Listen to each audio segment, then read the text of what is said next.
then this is a walk around video for a really handsome looking Honda Accord. This is a 2011 car with just 49,000 miles on the clock. This is the 2-litre EX automatic, finished in this lovely silver with black leather interior. The car comes with a wonderful service history attached to the car. It really has been beautifully looked after and is in a lovely condition for the what's now a 12-year-old car. So front of the car really clean, bumper very nice there that I can see on the front. Bonnet again very good, only a couple of tiny and minor stone chips. Near side of the car beautifully smooth, and the panels really clean. Near side front alloy very good, panel work exceptionally good. Near side rear alloy again very good with the tiniest amount of light curbing.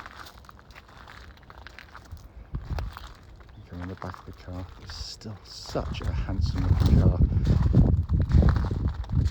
This Honda's generally age brilliantly, and this one is no different. Offside again beautifully clean in the panels, no indentations again. Offside rear alloy absolutely lovely. Main panels really nice. There was a tiny little blemish I saw just on the door there. Looks like it might just polish off, but it is there, but it's minuscule, and the whole point of the video is to pick up on what I can where I can. But externally the car is in fantastic condition. As I say, not to say that there isn't or won't be the odd minor little mark that I've either missed or you'd expect to see on a car that's 12 years old. Coming to the boot area, absolutely enormous boots, and it's been kept absolutely beautifully. Coming to the back of the car now, again wonderfully clean. Leatherwork looks virtually unmarked in the sense it's hardly ever been sat on. It's just got that crispness to it. Coming to the front, the passenger side, again absolutely beautifully clean. Passenger seat there, again like the back, it's been given hardly any use at all. Finally coming on the front, door card, again beautifully clean. Footwell areas likewise. Obviously there's a full set of original Honda Accord mats. And driver's seat again in super condition. The only thing you always see, which is quite as you should, a bit of compression as your backside slides in and out, but that is in massively better condition than you'd expect to see. So inside the car now, engine's running through the section as I like to show the dashboard illuminated.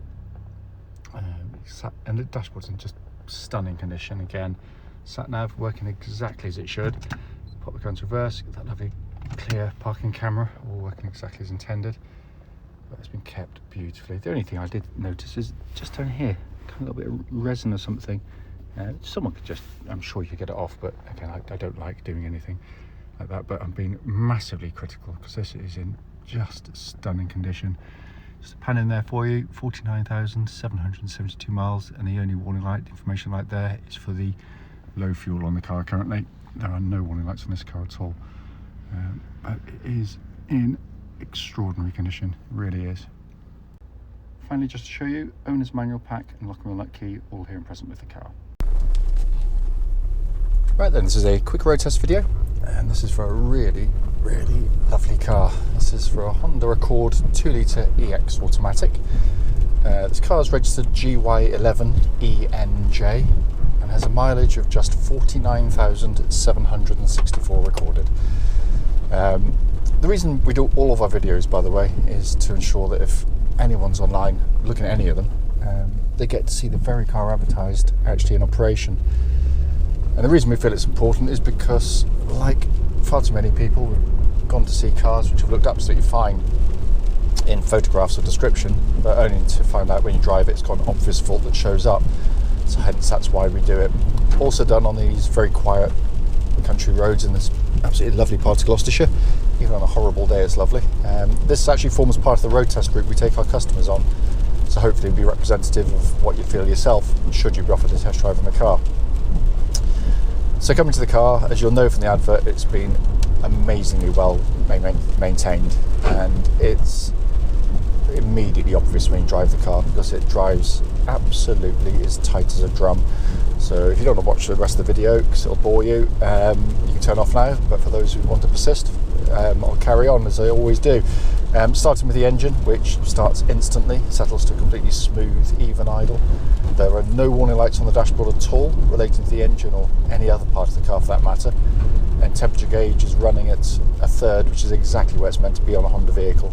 I said there's no warning lights, there's a low fuel light, that's information icons on for that reason. In the world of four-cylinder engines, Honda are rightly regarded as the manufacturer of the best in the world. And it's for lots of reasons. It's not just the obvious ones, and the obvious ones have always been incredible reliability and longevity with them. Cam chain driven, there's no cam belts on them. But yeah, I mean, it's by country mile in this class the toughest engine anywhere.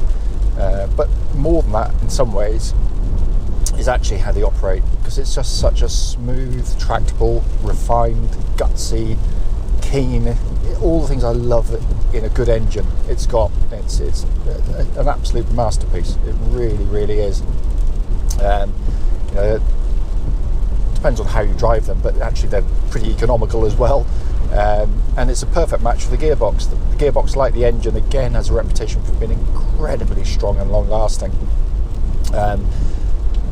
The gear shifts are very smooth, they're very slick. The ratio is chosen carefully to extract the best out of the engine in terms of both fuel economy and performance, quite clearly. You do have these paddles, so I can pull the tabs back and change gear manually, which is actually quite handy. I mean, a lot of people just never use them, but if you're going to do an overtaking manoeuvre, gearboxes don't have eyes, they're not telepathic, they don't know what you're trying to do, apart from if you're trying to kick them down. But their natural inclination is want to change up as early as possible to save fuel, which is an interesting concept when you're halfway around a tractor or something overtaking. By using the manual shift, you can control as and when the gears change, and it all works perfectly.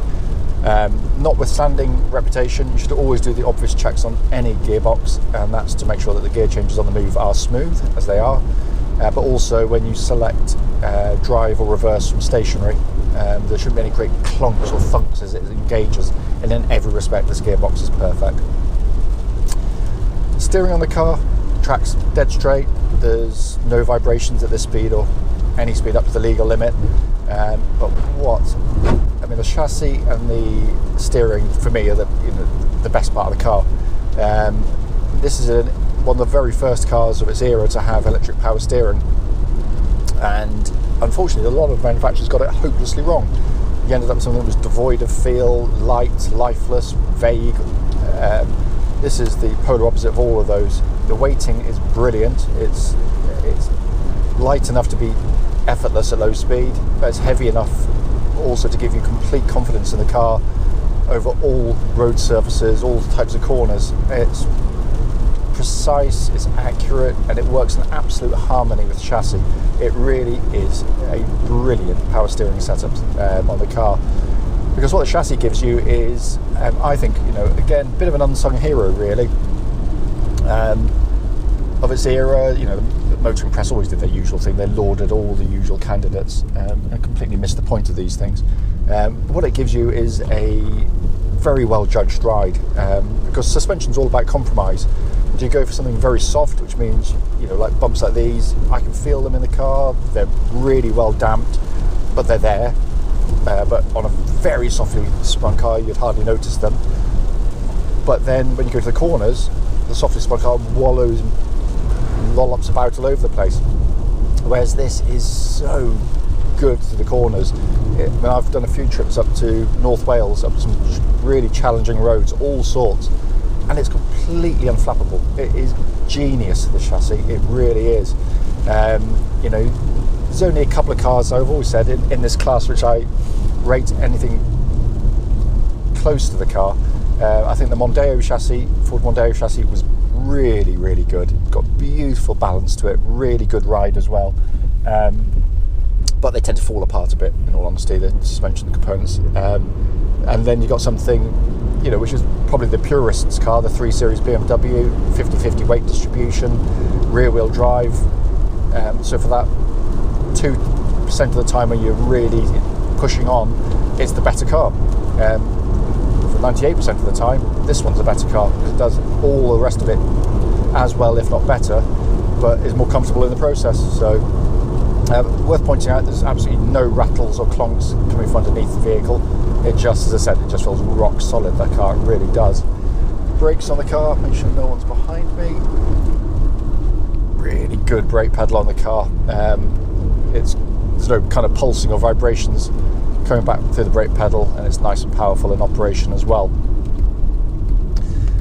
Finally, coming inside, again, what you cannot get through what a video really is build quality. It's a, what's that, 12-year-old car now? Absolutely no squeaks or rattles at all come through the car. It is beautifully put together, and this is real build quality. It's not just all about squishy plastics and funky doors. Build quality is this, how is it in 10 years time? And it's all functioning perfectly. But what I love about it is it's a brilliant driving position. The dash layout is, for a car that's very highly equipped, actually very simple to operate. Honda love their buttons, always have done. But I'd much rather have a button like this than some big tablet-y screen where you've got to go into menus and scroll around. You hit a bump, the icon goes missing. Hate them. This, you've got a deeply recessed sat-nav screen, push back to minimise glare, all working perfectly. Simple to use radio, which is really good quality. Dual zone climate control system, so you can have different temperatures side to side if you so wish. And every button, as with everything in one of these Hondas, has this wonderfully tactile feel to everything you touch and press. Every lever, everything you press just feels engineered, manufactured. It's brilliant, absolutely brilliant. By the way, air conditioning pumps out lovely cold air. We tried it in a nice warm workshop earlier. Heated seats likewise work perfectly. Then your dash binnacle, which to me has always been like a big version of their motorbike displays. Simple, logical, beautifully detailed. You just look, get the information, look away, and that's how it should be. You're not kind of squinting to try and work out what you're trying to find out. And then you've got this lovely leather-bound steering wheel, which, like the rest of the interior, is in just lovely condition. This is a fantastic example of, I'm biased, don't get me wrong, I'll openly admit it, but I think this is one of the greatest cars of its era, and as I said, completely misunderstood by the motoring press.